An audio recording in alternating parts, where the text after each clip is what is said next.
hello to everyone on this call and warm welcome to everybody to be part of this call. I think this was long, due, and we are glad to kick off with, webinar with GT and FACE on this topic. Today, we have on this webinar our senior officials from TRAI, Mr. Sanjay Kumar and Shri P.K. Singh, who are from the QS division in TRAI. We also have Dharmendra, who you all know very well, who has been supporting us in terms of this particular TCCCPR regulation and policy engagement on that front. So, sir, I'm Sugandh and I'm the CEO of FACE. We are industry body for fintech companies. We currently cover 200 plus members from different streams, including lending, payments, TSPs, RegTech, and so on. And very large percentage of our members also do B2C. So first, let me, congratulate you for your leadership in handling this fraud, something which is very close to our heart also in sense of members dealing with consumers and dealing with financials. So fraud becomes very important topic. I'll just, today, I think what we want to do is a quick introduction for panelists, followed which I would hand over to Vaibhavi for just some hygiene thing for 30 seconds. And then Dharmeen will take us through different parts of it, and we'll then open the session for the question and answer. So this is the flow that we want to follow. I will just start introducing the panelists first. So very glad to have Sir Pushpendra Kumar Singh, who's a Indian Telecom Services batch 1989, and he has been with Government of India since 1991. He has been part of the telecom transformation in India through various assignments ranging from telecom equipment standardization, policy framing, DOT HOQ, security planning, and also implementation of broadband network planning, evaluation and commissioning, and telecom license enforcement. Currently, he is part of TRAI as a principal advisor in the heading quality of services, consumer affairs and IT division, and on the way to carry out some of the path-breaking regulation in terms of ease of doing business in telecom, business solution for assure quality services and digital rating of buildings, QS for customers and enforcement, promoting R&D and telecom, and regulating commercial communication through framework definition by TCCCPR and its enforcement. So thank you, sir, for being here.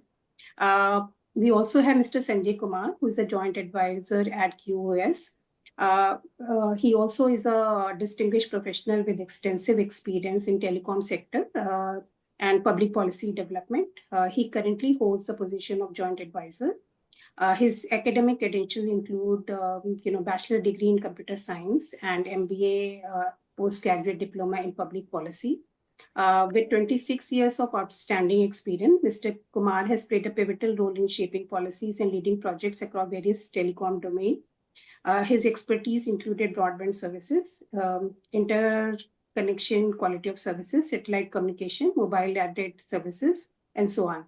And he's also currently spearheading initiative to combat spam.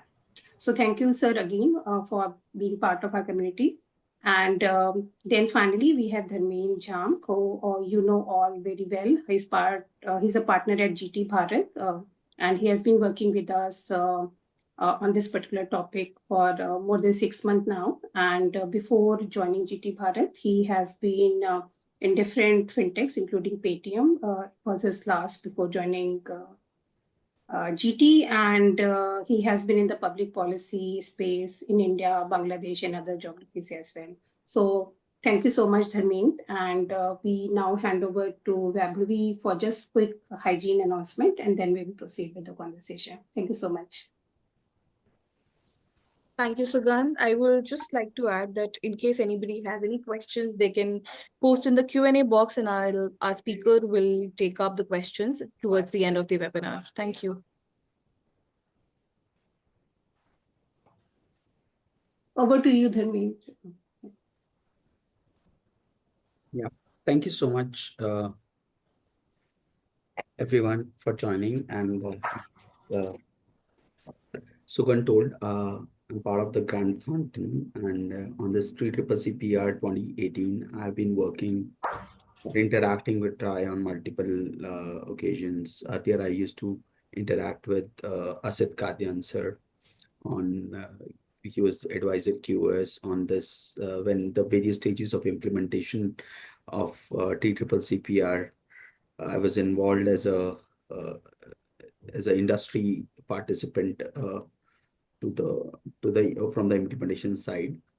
And I think the in line with today's agenda, the TCCCPR amendments which were released in this year, and so our objective of this session is to give a brief that what includes as part of the amendment.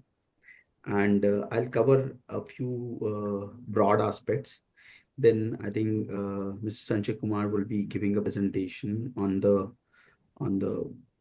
on his views on in terms of what are the implication and what are the aspects which have been included in the amendment. So thank you so much, Shri PK Singh and Mr. Sanjay Kumar for accepting the request to participate in this session. And for the fintech industry participants, there are 70 plus fintech participants which are expected to join.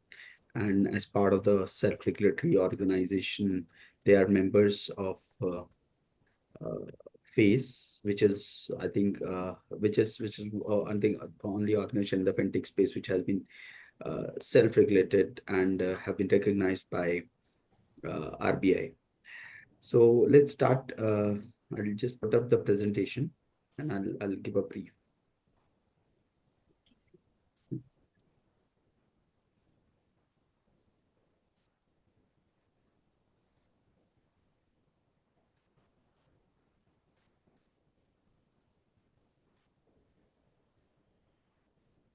So in terms of the agenda, I think the concern which has been there and TCCCPR actually focuses on that growing number of financial frauds which are used or spread through the SMS and the voice calls. So how this act as a regulatory measure is working in a great way to address or to restrict such kind of proliferation of frauds. And the recent amendments in the TCCCPR Act 2018, how further it strengthens the consumer protection in terms of measures which many of things have been already implemented as part of the act. There's some things which have been amended and will further be strengthened. And one major aspect from the fintech perspective, that fintech as payments, lending, insurance, wealth tech, these all four major vertical or pillar of the fintechs, they rely on KYC of the customers. They rely on the measures like the service transactions through SMS, OTPs through SMS. So there are and calling for loan processing, loan collection. So all those aspects are heavily dependent upon SMS and calls. So for this sector, this amendment is extremely applicable, and they are one of the highest user of or prominent user of this channel for communicating to their customers.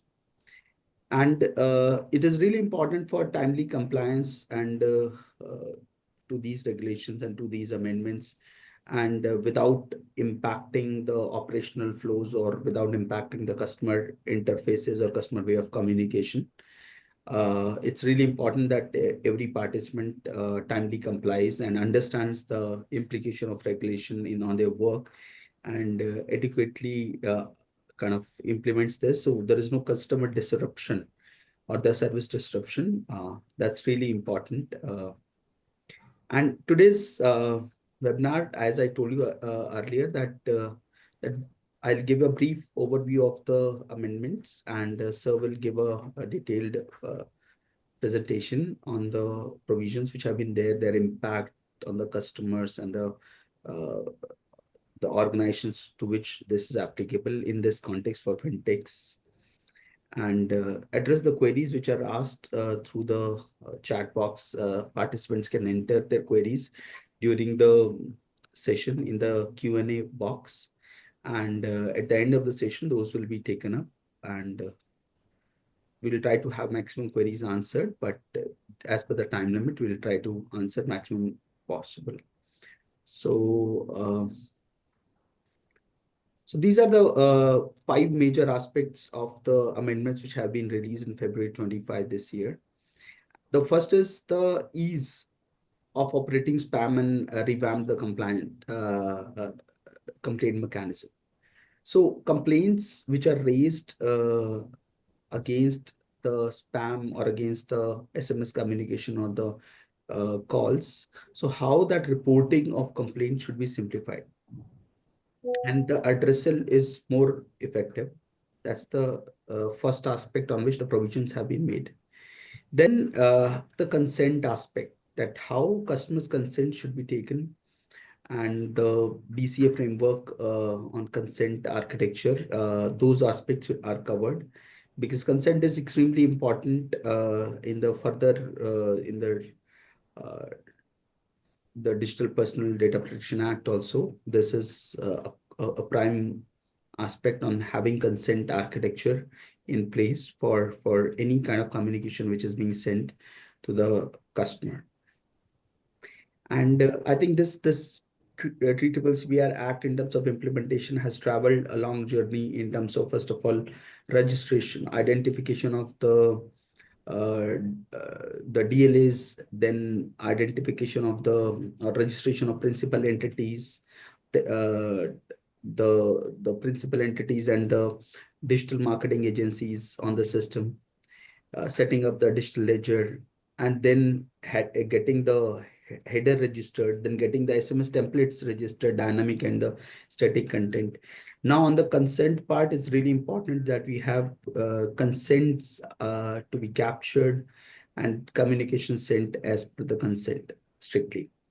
So the stringent measures against the spammers and the senders of UCC and as part of the marketing communication, there should be a very much restrictive measure, because this is kind of invasion of privacy there to call them without their consent. So how that should be tackled.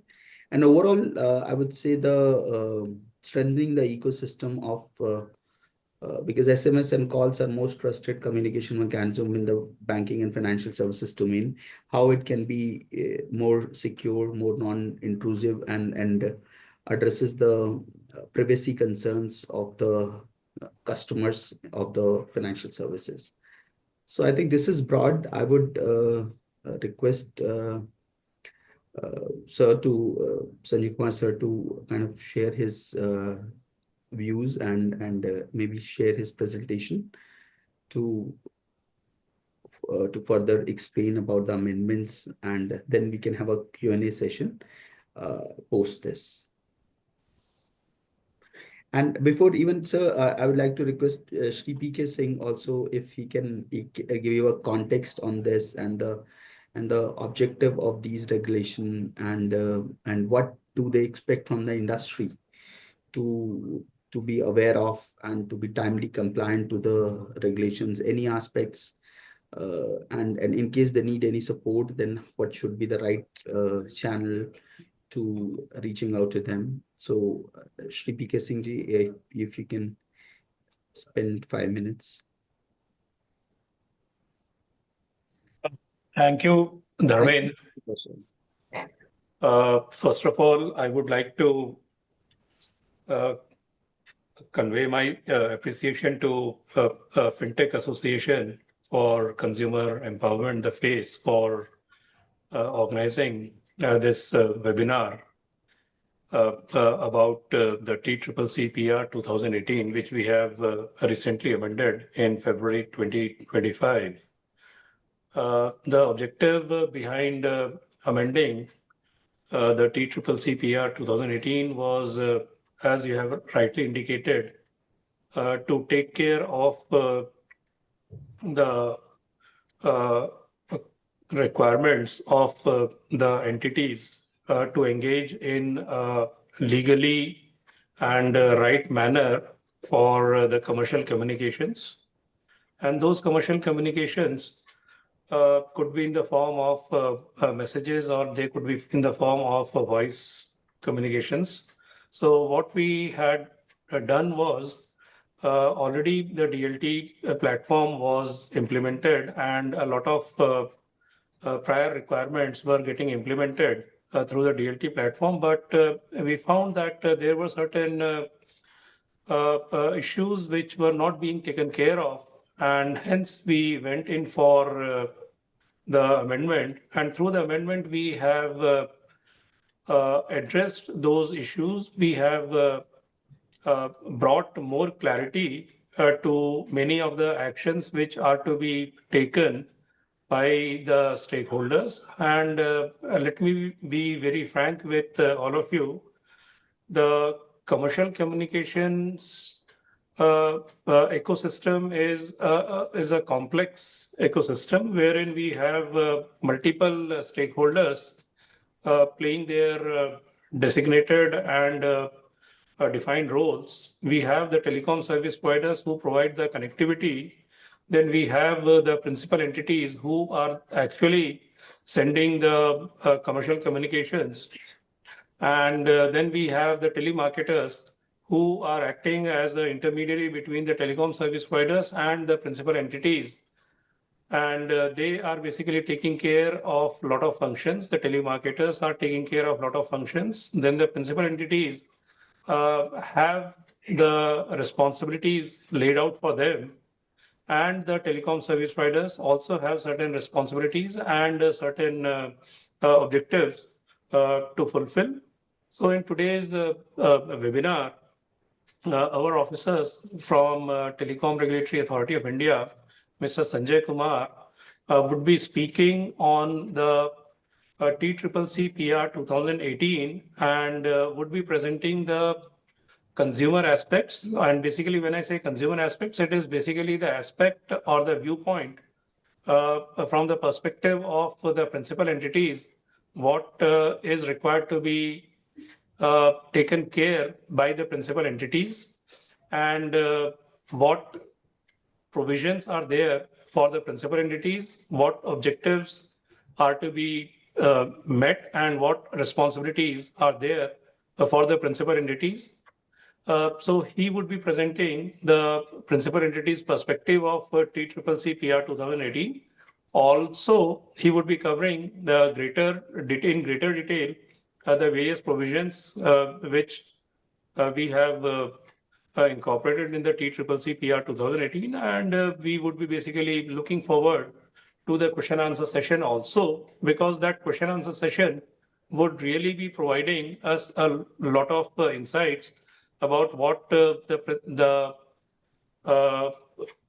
requirements and the needs of the principal entities are, so that we can clarify them in the question answer session. And ultimately, we are in the process of implementing, enforcing the provisions of TCCCPR 2018.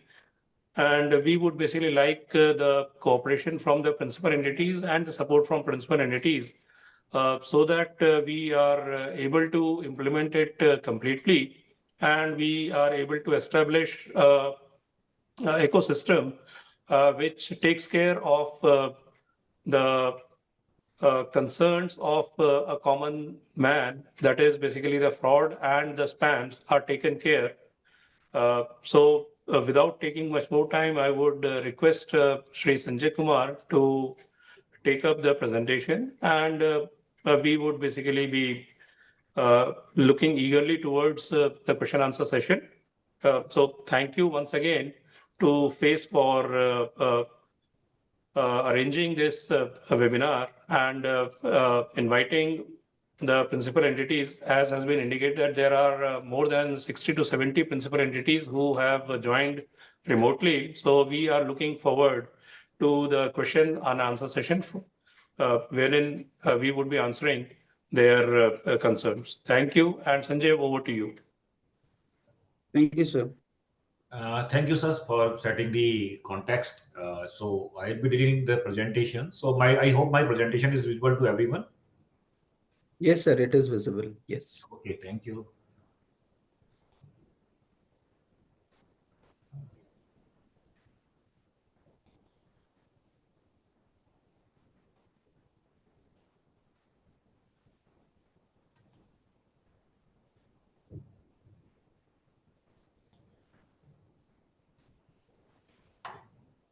So as sir has already told that this is the major amendment after TCCCP 2018, which was issued on July of 2019. So almost at a gap of 6 years, this major amendment has been issued, where we have introduced a large number of new things. So it won't be possible for us to go through each and every one in detail in this limited time. So we would be mainly focusing on the major things which are related to the principal entity only, and some of the things that are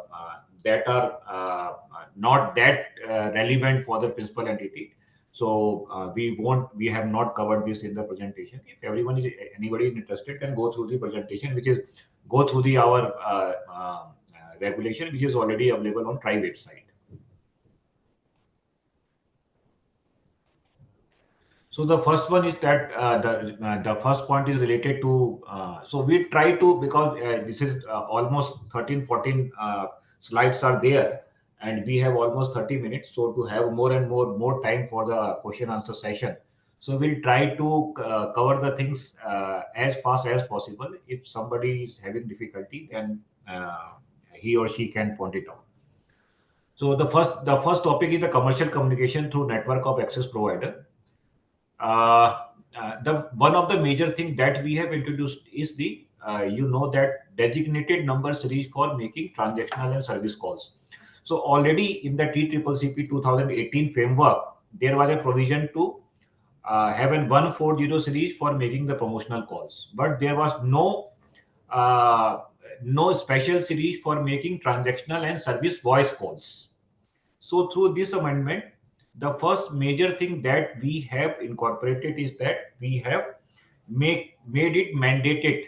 We have mandated that all the transactional and voice calls which were being made through the 10-digit numbers are now compulsorily should be made through this pre-designated number.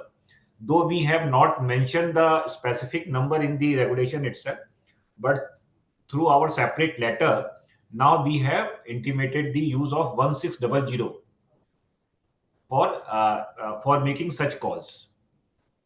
And the second point that we have introduced is that there were many complaints that the call management applications, I'm not naming anyone, but there are many call management applications where they are offering the facility to block the 140 series numbers. So through this amendment, we have mandated that any call management application residing on the subscriber's phone, it won't be possible for them to block any pre-designated number. So after this amendment, that there are two pre-designated number, 140 series and 1600 series. So we have mandated that no subscriber can block such series. So this is the second major thing that we have incorporated. And after this, now there is a complete prohibition of use of unregistered senders from making commercial communication. Because all the commercial communications, whether it is in voice or SMS, are either through the voice headers or through the SMS headers. And no commercial communication now, after this amendment, can be made using the 10-digit number, including promotional, transactional, and service, whether it is a voice call or SMS. The third is any message sent or voice call made to deceive the recipient or to attempt to deceive the recipient shall be treated in UCC under this regulation. So this is another major change that we have brought in, is that now earlier we have enhanced the scope of definition of the spam. Now any attempt to defraud the customer will also be counted as a spam, which was not earlier there. So now if there is any attempt to defraud the customer, then customer can also lodge a complaint on 1903 through treating that particular call or SMS as a spam. So this is the third major amendment that we have brought in. Next one is treatment of communication with the mixed content. So what we have observed during the last 6 years, that many templates contain the promotional content also, and the promotional content is being mixed with the service and transactional content. So in this amendment, we have made it clear that if the promotional content is mixed with any type of content, that content would be treated as a promotional content only. And the next the next amendment that we have brought in is that all the senders, SMS senders, they have to invariably mention an opt-out mechanism in the SMS body itself, like a kind of arrangement which we see in the case of emails also, where there is a link to opt out of the email communication. Similar to that opt-out mechanism would be pointed would be pointing on the DND registry of that particular telecommunication provider.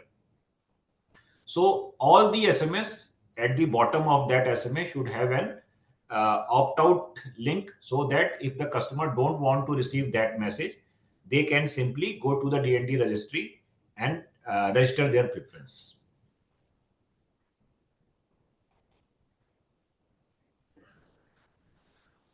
Next big thing that we have incorporated in our amendment is that inferred consent, because this is very the controversial issue, that the inferred consent was being misused by some of the senders, and we received a complaint even from the fintech industries also, that once they give a consent, a particular user gives a consent, that there is no validity of that consent, and that consent, even after the customers say that he or she doesn't require that particular service, the senders continue to call that particular potential customer, in the name of the initial consent.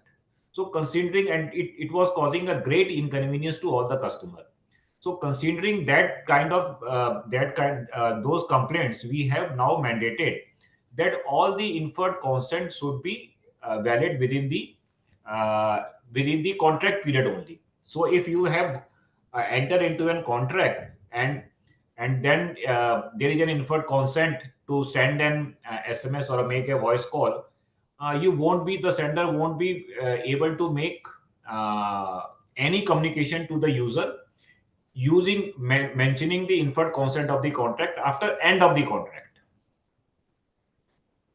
So the next big thing, next amendment we have brought in is that related to the explicit consent from the recipient to facilitate or complete a commercial transaction shall be valid for the 7 days. So any commercial communication, if you have taken an explicit consent, like for example, like if we buy something from the Policy Bazaar or the Paisa Bazaar, and Policy Bazaar has taken some consent that he will be facilitating me for completing this transaction.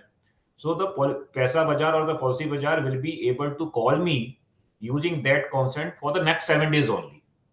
So after the expiry of that 7 days, if Paisa Bazaar want to make a commercial communication to me, they have to take a fresh consent. So this is these two amendments have been brought just in the wake of view of the various complaints that we received from our mobile customers. The fourth one is related to the consent acquisition. So you know that the consent acquisition platform that we called a DCA, digital consent acquisition platform, is still not operational, or we are in the process of making it operational. But with the view that we want to make this DCA platform operational as early as possible, and in view of to accommodate the concerns of some of the senders regarding bulk consent, upload of bulk consent, and the cost of API integration, etc. So we have made a few amendments in the consent framework also. So some of the amendment that we have made regarding the consent framework is that consent seeking messages must clearly state the principal entity, brand name, and scope. Consent acquisition confirmation messages will contain information how to revoke consent, and customer who revoke consent can opt in again at their will. However, the senders can reacquire consent only after the 90 days from revocation. All access providers must use code 127 for consent seeking messages. And the next, customer can register their unwillingness to receive consent seeking messages from any principal entity. So all these measures has been taken to improve the customer convenience. Apart from these things, which for consent acquisition, which is not mentioned in this slide, is that we have made a provision that the TRAI would be coming within a separate consent acquisition process, which is not mentioned in this regulation, but TRAI can come out with a separate procedure. So we are still in the process of firming up that procedure, and we think that very soon we will come out with some specific procedures for acquiring the consent of the customers using the digital platform. And that framework would also include that how the senders can upload or validate their consent which they have taken before this amendment. So we'll not be discussing detail of that consent framework because that is an entirely new topic and we are still in the process of firming it up. So, but just for mention that, yes, we are in the process of optionalizing this digital consent framework, which we are trying to develop in active coordination with our telecommunication service providers. Next one is regarding intimation regarding use of auto dialer and robocalls, because it was causing a great nuisance. So we have just mentioned that if somebody, we have not barred the use of auto dialers or the robocalls, but we have mandated that anyone who is using the auto dialer and robocalls, he has to give an undertaking to the telecom service provider that for what purpose they would be using such dialers or the robocalls. Next one is the ensuring traceability of message and accountability of each entity in the chain. So that we have already covered in the earlier direction which we issued before the amendment. But we have mentioned this in the amendment also, where we have mandated that the path which the messages would take from sender to the telemarketing aggregator to the telemarketer delivery functions, all those paths that the message would take should be pre-registered with the on the DLT. So that is the so that in case of any problem, we can track that from which telemarketer or which sender this particular message has come. So just the basic objective of this amendment 2 is to improve the traceability of the messages. Next one is that in the case of, because we also received many cases of misuse of headers and the content template also. So in view of this, we have introduced some amendments. The first one is immediate suspension of traffic from the senders. If we receive the complaint and that complaints exceed the certain threshold that we will talk about in later slides. So there would be immediate suspension of the traffic from the senders from all across the all service providers, not the service provider from only, not the that service provider from using which platform that particular spam has been sent, but all the access service providers. So he or she will not be, that particular sender will not be able to make any call or any message through any of the service provider. The next one is that the sender has to file a complaint with the law enforcement agency regarding the misuse of the header or the content template. And if the sender feels that the particular things or particular misuse has happened due to the particular behavior of a delivery TM or the telemarketing aggregator, then he has to file a complaint against the telemarketer also.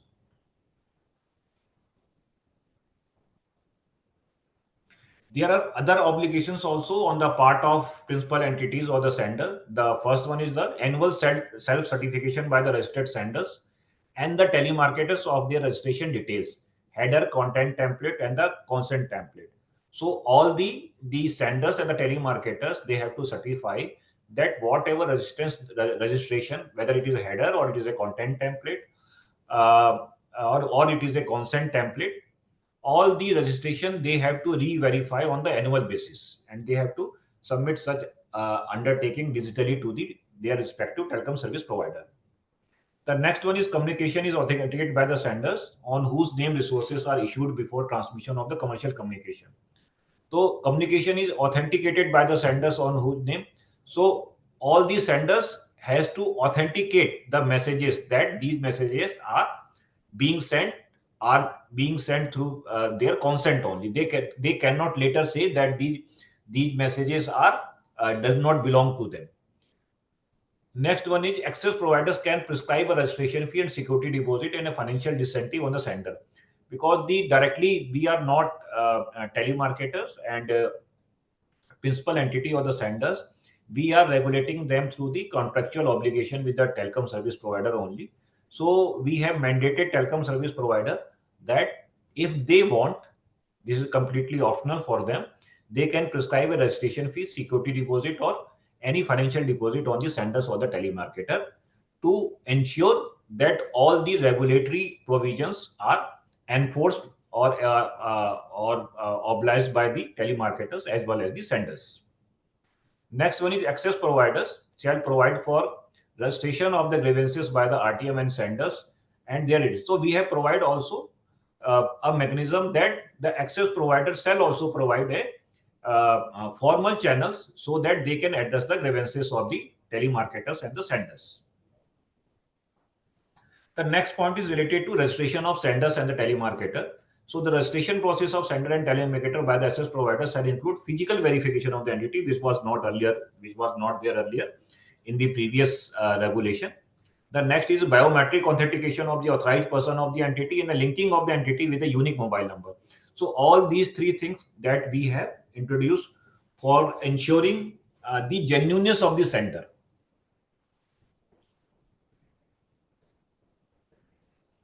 Next point is related to complaint registration against the UTM. Yeah, this is one of the major amendment we have brought in.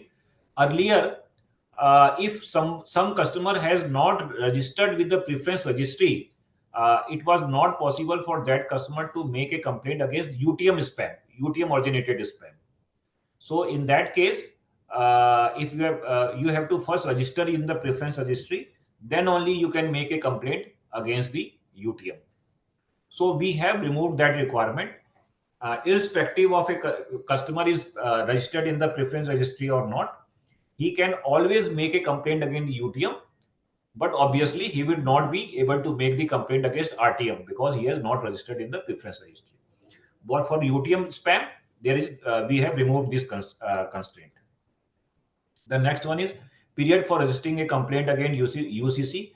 Earlier there was a threshold of we have reduced the threshold of complaint threshold, which threshold is used to take action against the spammers. So a subscriber or recipient can now register a complaint within 7 days of the receipt of the answer. Okay, so earlier a customer was supposed to register a complaint within the 3 days only, but now 3 days has been increased to the 7 days. Next one is required field for registering a complaint. So in the previous regulation, we found that many complaints are being invalidated by some of the telecom service provider due to the regions which was not very convincing. So in this regulation, we have clearly mentioned that if some complaint is having these parts, if then no telco can invalidate that complaint and he have to register that complaint. So we have mentioned all the parameters which would constitute a valid registration of a complaint. Next one is period for registering a complaint against UCC. Subscriber or receipt can register a complaint within 7 days, or we have already action against the UCC. Now notification to sender for every. Now we have made it compulsory that as and when even a single complaint is received, a notification would go to the sender. So now the sender is supposed to take, he will get a notification even if a first complaint comes. This will be a notification only, not a just to inform the sender that if there is any technical problem or his header is being misused, so that senders can it can come to the notice of the sender, and he can take the corrective measures. But no action would be taken against the sender, but only this would be only taken as treated as a notification. Threshold for action changed from 10 complaints in 7 days to 5 complaints in 10. So earlier there was a threshold that we will consider a sender as a spammer when 5 complaints in 10 days is received against that spammer. Now that complaint has been revised to 10 complaints in 7 days.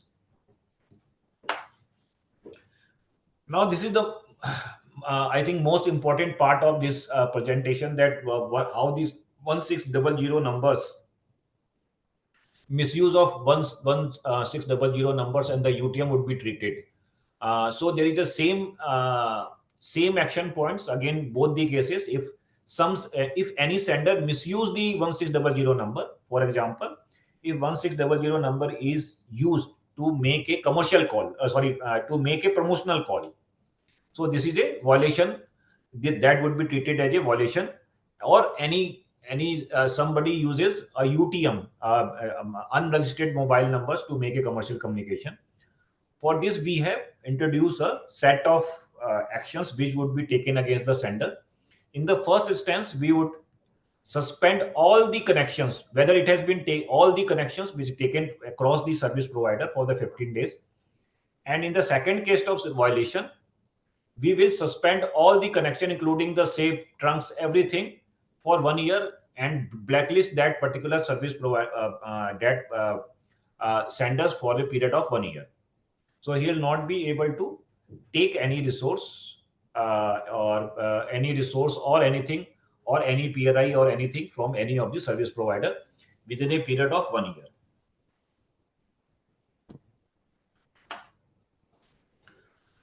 In case of this is related to the representation by the sender against the action. So if we have made a provision that if some senders feel that they have been treated by the access providers unfairly, then they can make a complaint to the authority also. So within the 60 days of such action by the access provider, which the senders or the principal entity feel that they have been not taken as per the regulatory provisions, then they can approach us within the 16 days. And we will consider those if we find that the representation of the sender is correct, then we will ask concerned telecom service provider to restore it and issue the warning to the telecom service provider. Or and there is a but if we found that the action of the telco is correct, still there is some provision. There are provision that we can restore those connections, considering certain undertakings from the senders that they would not do such activity in the future. We have prescribed some restoration charges of rupees 5,000 per resource, or resource is indicator here only. That would be maximum up to 5 lakh. So this is regarding power to order direct action sender, so telemarketer. So we authority reserve the power to take direct action by against any of the sender or the telemarketer by passing the TSP. The next thing that the terminating access provider can, so we have introduced a 5 paisa transaction fee for the transactional SMS. Earlier, these were valid only for the promotional messages only, but now we have introduced that 5 paisa for the transactional SMS also. Now this is related to the registration of header and the content template. So we have made certain changes in the header and content template regarding the number of variables. And one of the most important thing is that all we saw that the senders creates thousands and thousands of templates and the header, and those header and template remains unused for years. And later on, these headers and content templates are misused by the some of the misused later. So in view of this, that we have make it mandatory, if certain template or the headers are unused for the 90 days, then they would be automatically deactivated. And then sender has to place a separate request to reactivate those content template and the header. Next major thing is that for the customer convenience, we have mandated that all the promotional message, service message, transactional message, and the government message, now they would be suffixed by the letter P, S, T, and G. Next one is the scrubbing of message containing URL, APK, OTT, callback number. So we have already issued earlier direction before this amendment also for this, that we have included with all the messages, all the URL, APK, and OTT message has to be whitelisted before they are sent in an SMS. So there is all the, I have tried to cover all the major parts that we have covered in the amendment. Obviously, we have not, the amendment is quite comprehensive, so it is not possible to cover it within 30 or 40 minutes. So I have tried my best to possible all the concerned points which are related to the senders. Thank you.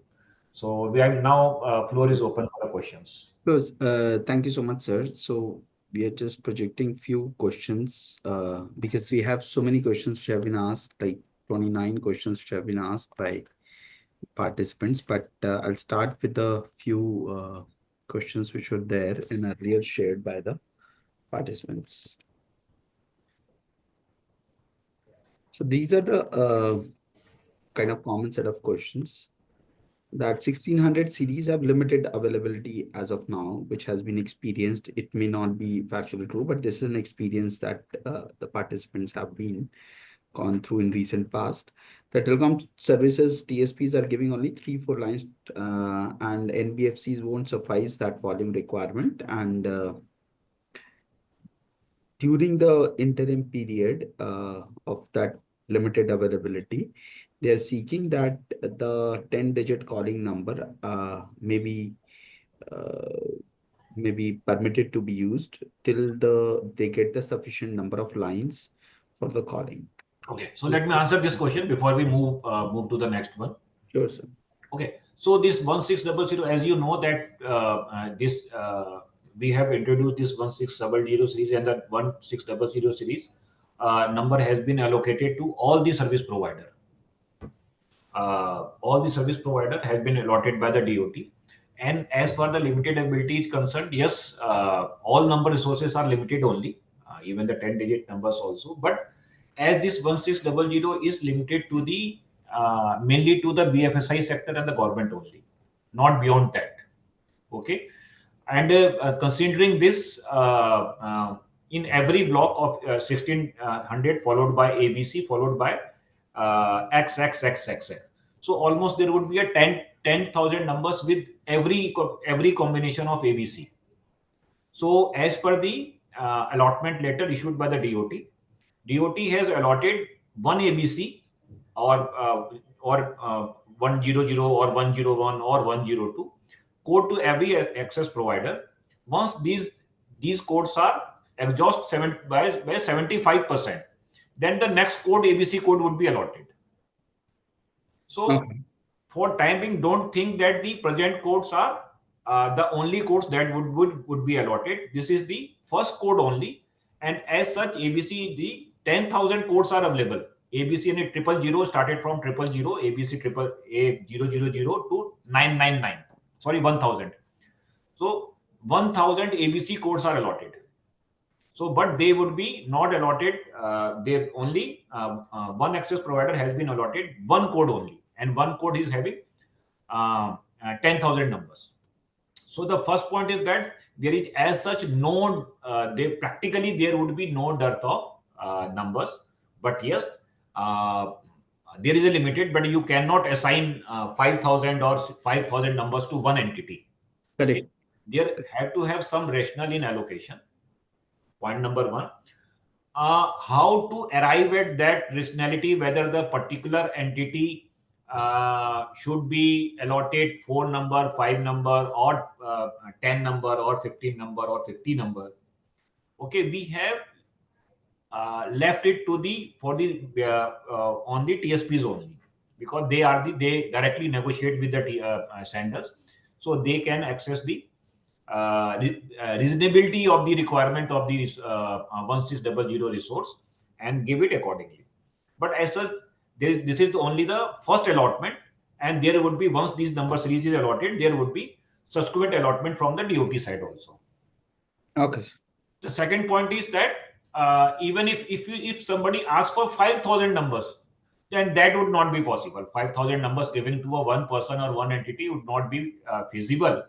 In that case, you have to use the technology also, like an audio conferencing bridge you can use, where you can aggregate the traffic of all of your branches, and you can push that particular traffic through the one particular or a set of 1600 numbers, the kind of technology that Ola and Uber the use. So technology platforms are already used where which can assist us for optimal use of these number resources. But these resources are not that limited, but also not unlimited. And the last part of your question is, given the challenge, can 10-digit calling number can be allowed until 160 is fully operational? The answer is no. Okay. So I hope that I have answered the question number 1. No, absolutely answered, sir. So I think the availability, you're saying that availability is there, and once it reaches its complete capacity, then the next set of numbers will be issued, and the fintechs can leverage the technology to use those lines, and there's a rationalization of while allocation of number. And because one institution can be not given numbers which are more than enough as per the understanding. So that is well answered, sir. So second question is that what is the resolution for time being till the 60 number is allocated, and can fintech use other general number? I think you have answered that in the first thing. That answer is no, that we should not use any other number apart from 1400 and 1600 because things are operational now. And one question which came in the chat box pertinently, sir, that these are all fintechs which are applying for it. There are some non-fintech organization which you do the calling, and but they are kind of outsourced the work by the fintechs. So can they apply for these numbers as part of this, or it is only restricted to the principal entities which are delivering the fintech services or the financial services directly to the consumer, the outsourced entities? Okay. Okay, the point is that there is a difference between 140 and the 1600 series. The major difference is that apart from the thing that one is meant for the promotional kind, another one is meant for the making transactional and the service calls. The next difference is that 140 is allotted to the telemarketer and 1600 is directly allotted to the sender, not to the telemarketer. Okay, so as this particular 1600 series has been restricted to the financial entity, so answer is no. So we are in the process, or we are thinking that how to cover the non-fintech industry also by allocating some other codes or also, but still it is in the discussion stage only. So, but sooner or later they would also be get covered. But for time being, the fintech industry has been covered, and any entity not belonging to the fintech industry would not be allotted any 1600 number. Okay, well understood, sir.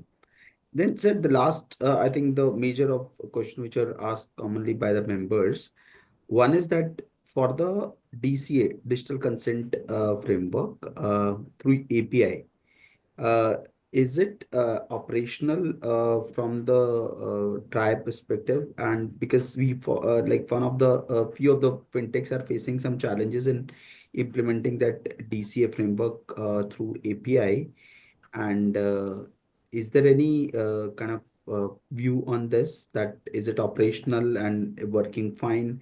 Because some of our fintechs raise the concern. Is it live? Yes, sir. I have already covered in my presentation that we have introduced certain provisions which are related to the customer and related to the consent framework. So we have introduced some provisions which are directly related to the customers. Apart from that, we have inserted one provisions also that the authority can later then come up with a standard operating procedures, that how to activate or how to officialize this particular this DCA. The point is that DCA was introduced in the 2018 original TCCCP Correct. 2018 regulation itself, and since then already almost 6 years has elapsed, or not a single entity have onboarded on the DCA. So we are aware of this fact. So keeping this fact in the mind, we have mentioned कि TRAI जो है after this amendment also, we will come out with an SOP. So we are, as I already told during the presentation, that we are in the process of coming out with a procedure which is acceptable to all the stakeholders, because the present framework for the DCA which is mentioned in the original TCCCP 18 is not working. So this is something that we have already seen. So on those conditions, no entity is willing to onboard on the DCA framework. Okay. So we are trying to broaden that framework and accommodate the concerns of the all the senders. As I mentioned, that there is a concern related to the bulk consent that they have already taken before this amendment.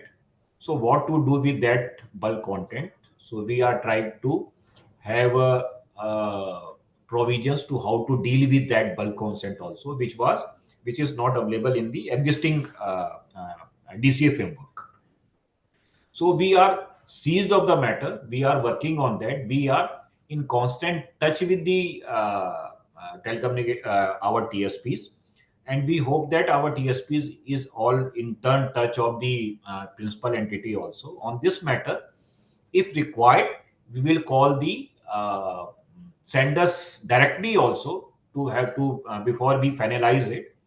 We will call the senders also to know their views, whether is there any concern about the new framework or not.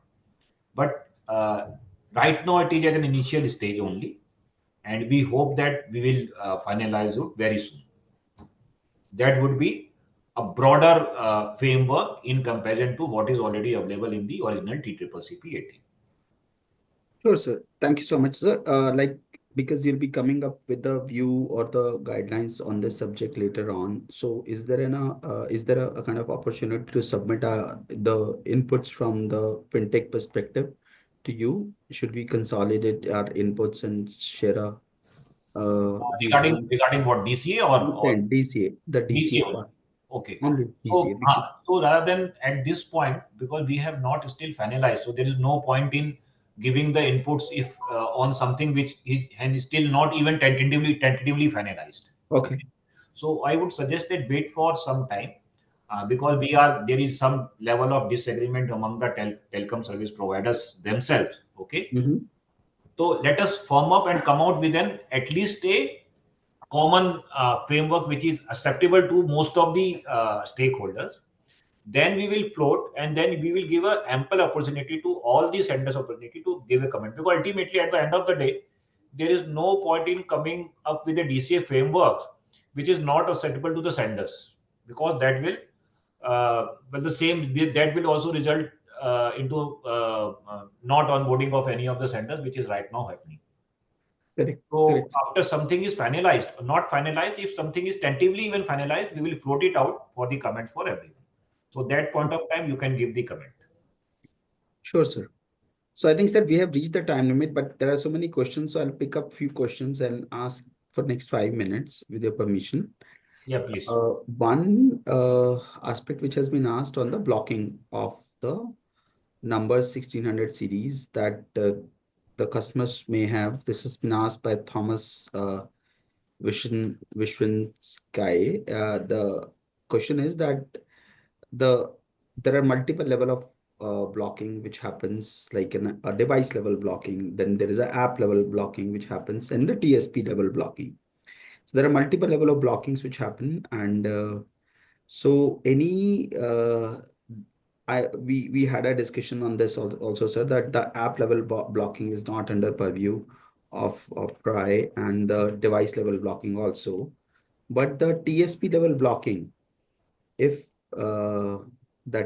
blocking any number or declaring these number 1600 number as a spam.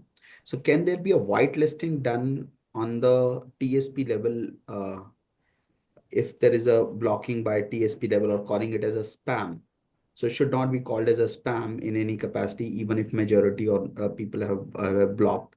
So that at least one aspect can be done. And on the app related blocking, can we have some level of guidelines to apps or to the device manufacturers or to the device OS manufacturers that these numbers should not be permitted to be blocked, or there should be some level of whitelisting of these numbers if they are starting from the series? Otherwise, sir, these numbers, the purpose of the numbers, the purpose was absolutely that legitimate people will get to know that this is important call. That was the original purpose. But some people, for collection purposes or any other reason, that debt recovery perspective, they may block it. So any aspect on these three level of blocking, device, app, and the TSP level blocking, or I would say the whitelisting can be done. Okay, so let me answer your question for all the levels you have mentioned, the TSP level, app level, and device level. So we'll start with the TSP level only. The TSP level would 1600 says any number 1600 would be blocked only when that particular number has been tagged as a spam by the customer by reaching that threshold that we have mentioned, that 5 complaint in 10 days. So 7 complaint in 10 days. So as far as the TSP is concerned, so there is a complaint mechanism already mentioned in the regulation. If that misuse is tracked, that 1600 number is being used to make a promotional calls, only when that's the TSP level, that particular number only would be blocked as per the provisions that we have already mentioned, that in first instance for 15 days it would be blocked for the 15 days. In the second instance it would be blocked for the 1 year, that we have already discussed during the presentation. So this is the TSP level. Now we come to the app level. Okay. For app level, we have already mentioned that while the provision of 34A in the amendment regulations, we have mandated for the application service provider that they won't allow their customers to block 140 and 1600 series. That amendment we have already introduced in this, that provision we have already introduced in this amendment.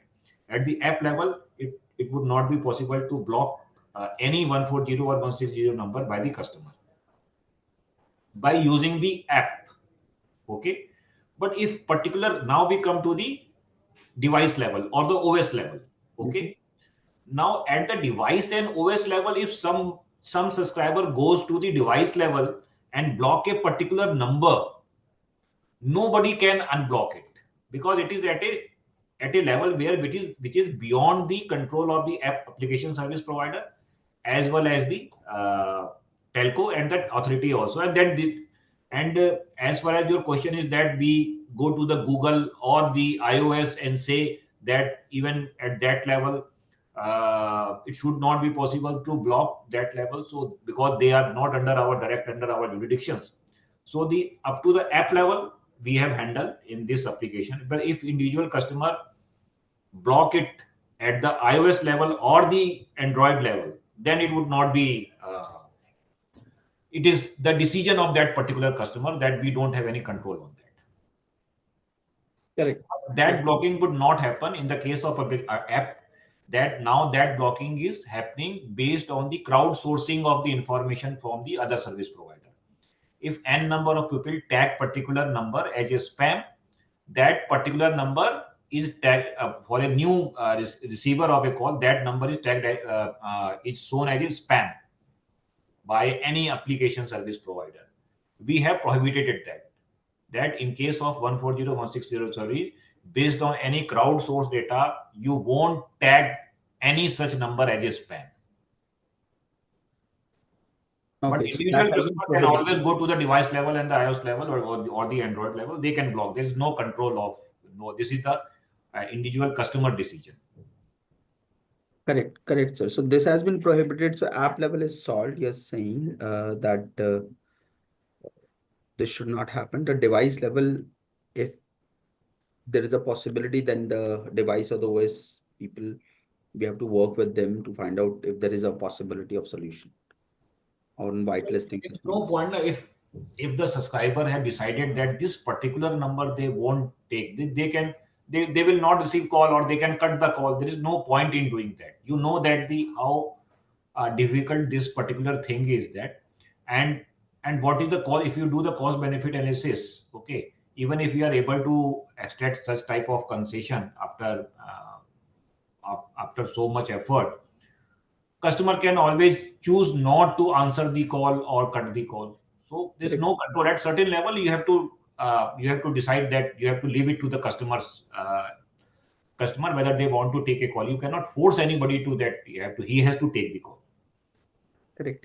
So one aspect which has been asked in the query, that these numbers customers cannot call back, and this will actually create a problem that we are calling them and they won't be able to call back.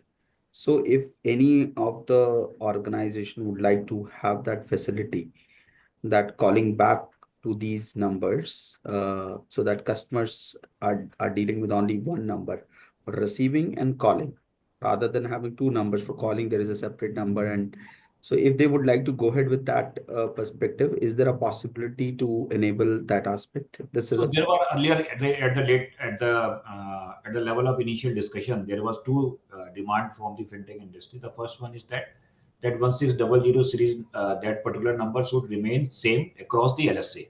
Even if they have a branch in Maharashtra and the Karnataka, that same number should be allocated in the Maharashtra and the Karnataka also. So you know that the numbering scheme is particular to that LSA only.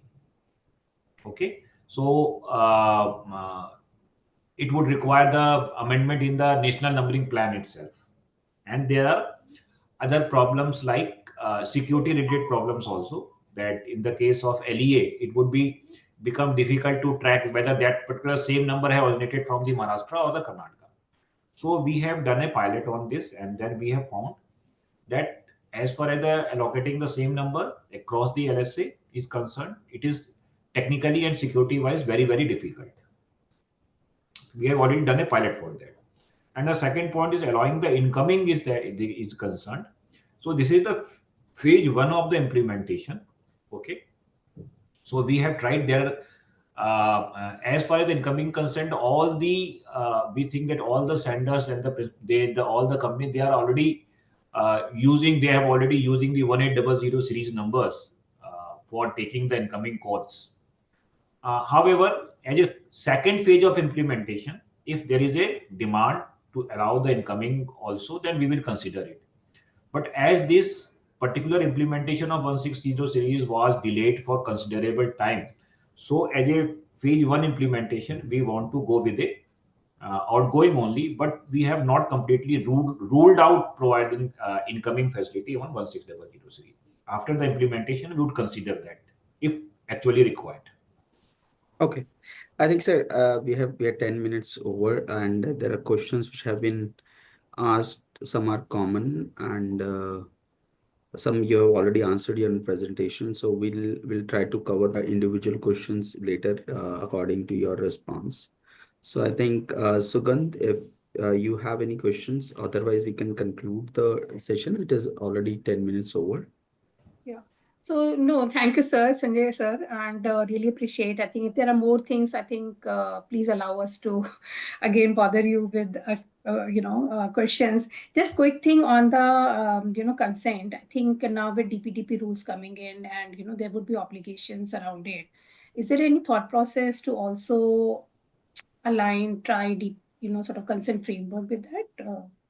Yes, that's what is taking time. The DCA one is that earlier when we started, there was no DPDP, but now the DPDP Act has come into the picture, that we have to see that how our TCCCP framework, DCA framework is intersecting with the DPDP requirement. So whatever framework we come up with, there is a mechanism, there is a provision of the consent manager, data fiduciary, and data principal. All these things that we have to account for in coming up while we come up with the DCA frameworks. So we are in a active mode, that we are trying to examine that how this DPDP Act touches the consent framework that we are trying to optimize as a part of the DCA. But yes, we are doing that, but it will take some time. Understood. Okay. I Whatever guess. whatever framework we come up with, we will ensure that it is compliant with the DPDP Act fully. Okay, sir. I think thank you, Sagan, and thank you, Sanjay sir, for joining, and thank you to all the members who have joined. And I think most of your questions have been answered, and rest I think we can take offline. And again, really fruitful session, sir, from your side. Thank you so much, sir. Thank you. Thank Thank you, you. everyone. Thank you. Thank you.